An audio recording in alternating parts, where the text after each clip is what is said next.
अपनी एक स्टोरी में मैंने आपको बताया कि रशिया यूक्रेन वॉर ख़त्म होने वाला है। वॉर यूक्रेन की कीमत पे ख़त्म होने वाला है, मतलब यूक्रेन को हारी हुई ज़मीन तो छोड़नी पड़ेगी। ऊपर से अमेरिकी राष्ट्रपति डोनाल्ड ट्रंप जैसे सिग्नल्स दे रहे हैं। उसके बाद यूक्रेन को युद्ध से जुड़ी बातचीत का हिस्सा भी नहीं बनाया जाएगा, क्योंकि इस बारे में ट्रंप सीधे रशियन प्रेसिडेंट पुतिन से बात कर रहे हैं। और बात भी कोई 2-4 मिनट वाली नहीं कर रहे हैं, बल्कि दोनों की इस मामले में 75 मिनट की एक फ़ोन कॉल हुई है।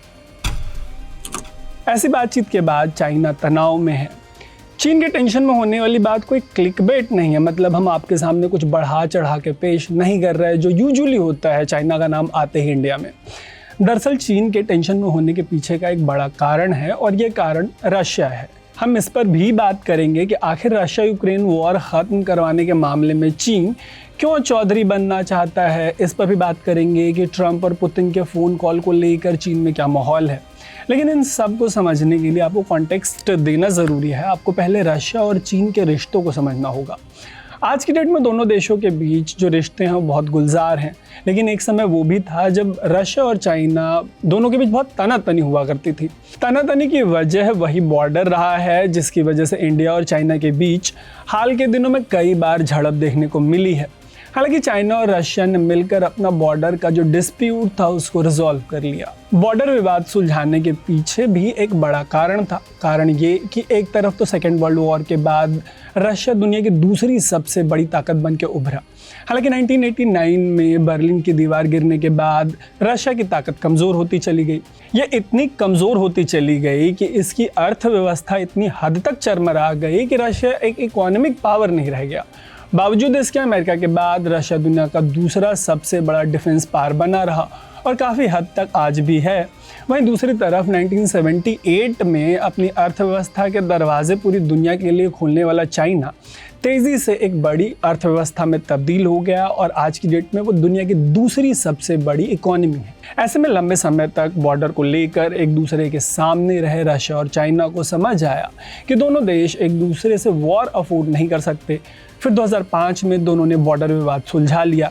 इसके बाद लगभग हर मामले में रशिया की चीन पे डिपेंडेंसी बढ़ने लगी, और आज की तारीख में ये कहना गलत नहीं होगा कि डिफेंस के अलावा रशिया एक तरीके से ज़्यादातर मामलों में चाइना पे डिपेंडेंट है। इसकी वजह ये है कि सेकेंड वर्ल्ड वॉर के बाद हिटलर को जब हरा दिया रशिया और अमेरिका ने, तो ये एक दूसरे के ही आमने सामने आ गए। दोनों लंबे समय तक सबसे पावरफुल इकोनॉमीज बने रहे, लेकिन अंत में अमेरिका इकलौता ताकतवर देश बन के उभरा और इकोनॉमी के फ्रंट पे रशिया की कमर तोड़ता चला गया। ऐसे में अपनी इकोनॉमी संभालने के लिए रशिया को चीन का ही सहारा रह गया। हालांकि ट्रंप के एक फ़ोन कॉल ने चीन की नींद उड़ा दी है। नींद इस वजह से उड़ा दी है क्योंकि अगर ट्रंप पुतिन को उनका बेस्ट फ्रेंड और रशिया को एक बहुत ही महान देश बताएंगे, तो जिस रशिया को चाइना की ज़रूरत है वो ज़रूरत रह नहीं जाएगी। मतलब अगर इसको हिंदी में ट्रांसलेट करें तो मतलब ये निकलेगा कि एक बार अमेरिका और रशिया दोस्त बन जाते हैं तो रशिया के ऊपर से सारी जो इकोनॉमिक सैंक्शंस जो लगे हैं वो हट जाएंगे। इसके बाद उसकी इकोनॉमी फ्लाई करने लगेगी, और जैसे जैसे ये उड़ान भरेगी वैसे वैसे रशिया चाइना से दूर होता जाएगा। ऐसे में बॉर्डर के एक तरफ भारत जैसा विशाल देश और दूसरी तरफ रशिया जैसा विशाल देश चीन के लिए बहुत फेवरेबल तो साउंड नहीं करता, और इसी बात से चाइना की नींद उड़ी हुई है। इसकी वजह से चीन अमेरिका और रशिया के बीच मीडिएटर बनना चाहता है। चीन चाहता है कि यूक्रेन वॉर को ख़त्म करवाने से जुड़ी ट्रंप और पुतिन की बातचीत को वो मीडिएट करे, होस्ट करे। एक्सपर्ट्स का कहना है कि चीन ऐसा करके दुनिया में अपने आप को वर्ल्ड लीडर के तौर पे पोजीशन करना चाहता है। हालांकि चीन ने आधिकारिक रूप से ये बात स्वीकार नहीं की है कि वो ऐसा करना चाहता है। अमेरिका का एक मीडिया हाउस है WSJ, वॉल स्ट्रीट जर्नल, ये उसकी रिपोर्ट है सोर्सेज के हवाले से। हालांकि चाइना ने इसको, जैसा कि मैंने आपको बताया, ओन नहीं किया है। दूसरी तरफ ट्रंप को पुतिन अपने देश में होस्ट करना चाहते हैं, जबकि ट्रंप के हिसाब से दोनों के बीच पहली मीटिंग सऊदी अरब में होने की पॉसिबिलिटी है। पॉसिबिलिटी ये भी है कि हर चीज़ को अपनी उपलब्धि के तौर पे दिखाने वाले ट्रंप नहीं चाहेंगे कि इस पूरे मामले में एक रत्ती का भी क्रेडिट उनके अलावा किसी और को मिले। ऐसे में चीन को पूरी तरीके से वो आउट ऑफ पिक्चर रखना चाहेंगे। वो चीन को इसलिए भी आउट ऑफ पिक्चर रखना चाहेंगे क्योंकि इस मामले में तो उन्होंने जो यूरोप के देश हैं, जो अमेरिका के मित्र देश हैं, रत्ती भर का स्पेस नहीं दिया उनको। इससे पूरा यूरोप बौखलाया हुआ है, और फ्रांस की लीडरशिप में यूरोप वालों की एक अलग मीटिंग चल रही है।